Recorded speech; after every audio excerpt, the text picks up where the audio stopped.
छात्रों, आज हम वर्णनात्मक अनुसंधान के बारे में अध्ययन करेंगे।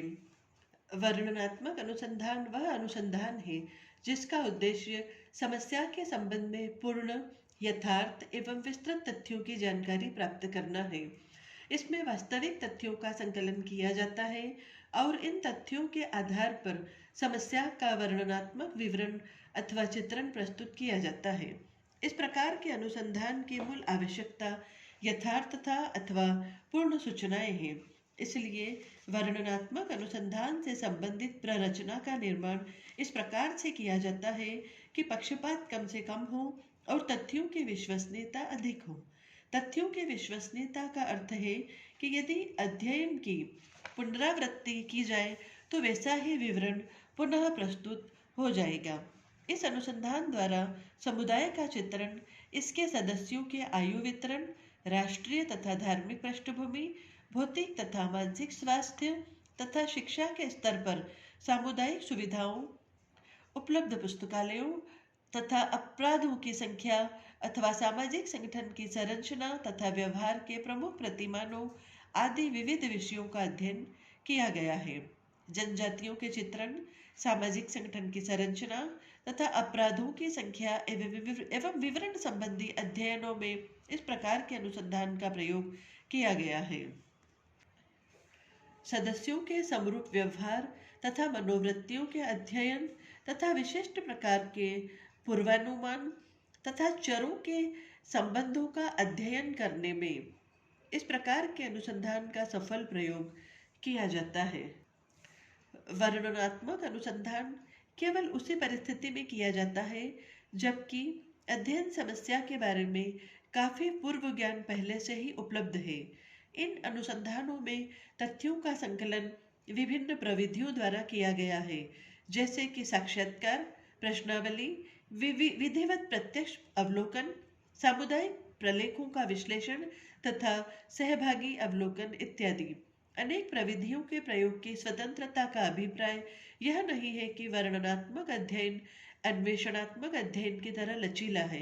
इसमें कार्यविधि का निर्धारण काफी सूझबूझ कर किया जाता है और मितव्ययिता तथा पक्षपात से बचाव का ध्यान प्रत्येक चरण में रखना पड़ता है। सेल्टेज और जहोदा ने वर्णनात्मक अनुसंधानों के निम्नलिखित चरण बताए हैं।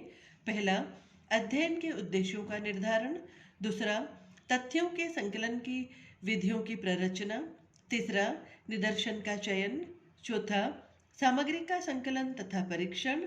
और पांचवा, परिणामों का विश्लेषण। इस प्रकार वर्णनात्मक अध्ययनों का प्रथम चरण अध्ययन के उद्देश्यों को पूर्णतः स्पष्ट करना है ताकि उपयुक्त सामग्री का संकलन किया जा सके। तत्पश्चात सामग्री संकलन हेतु प्रविधियों के चयन का प्रश्न सामने आता है। अनुसंधान की समस्या तथा समग्र की प्रकृति को सामने रखते हुए यह निर्णय लिया जाता है कि प्रस्तावित अध्ययन हेतु कौन सी प्रविधि सर्वाधिक उपयुक्त होगी। कई बार एक से अधिक प्रविधियों को एक साथ प्रयोग में लाया जाता है। वर्णनात्मक अध्ययन निदर्शन पर आधारित होते हैं तथा उपयुक्त निदर्शन पद्धति एवं निदर्शन के आकार के बारे में पूर्व निर्णय लिया जाना अनिवार्य है। मुख्यतः संभावित निदर्शन प्रविधि का ही प्रयोग किया जाना अधिक उचित माना जाता है। सामग्री का संकलन त्रुटि रहित होना चाहिए एवं विश्वसनीयता को बनाए रखने हेतु यथासंभव प्रयास किए जाने चाहिए। संकलित सामग्री का विश्लेषण एवं परीक्षण भी सावधानी पूर्वक किया जाना चाहिए। सामग्री का वर्गीकरण नियोजित होना चाहिए तथा उपयुक्त सांख्यिकीय प्रविधियों द्वारा इसका विश्लेषण किया जाना चाहिए। परिणामों का विश्लेषण करके निष्कर्ष निकाले जाते हैं तथा अन्य व्यक्तियों के लिए प्रभावशाली प्रतिवेदन तैयार किया जाता है। अनेक बार वर्णनात्मक अध्ययन को निदानात्मक अध्ययन समझ लिया जाता है, जो कि उचित नहीं है। निदानात्मक अध्ययन का उद्देश्य किसी समस्या का निदान प्रस्तुत करना है, इसलिए वह अधिक संरचित होता है, उपकल्पनाओं द्वारा निर्देशित होता है तथा समस्या के उपचार इत्यादि पर अधिक बल देता है। इस प्रकार वर्णनात्मक अनुसंधान एक ऐसा व्यवस्थित तथा नियंत्रित अध्ययन है जिसके अंतर्गत घटनाओं में पाए जाने वाले पारस्परिक संबंधों अथवा कारण प्रभाव संबंधों का अन्वेषण तथा विश्लेषण किया जाता है। इसमें प्राप्त परिणामों से वैज्ञानिक निष्कर्षों, नियमों तथा सिद्धांतों की रचना, खोज एवं पुष्टि की जाती है।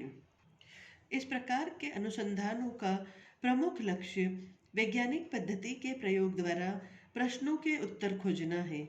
इसका उद्देश्य अध्ययनरत समस्या के अंदर छिपी यथार्थता का पता लगाना या उन सब की खोज करना है जिसकी जानकारी समस्या के बारे में नहीं है।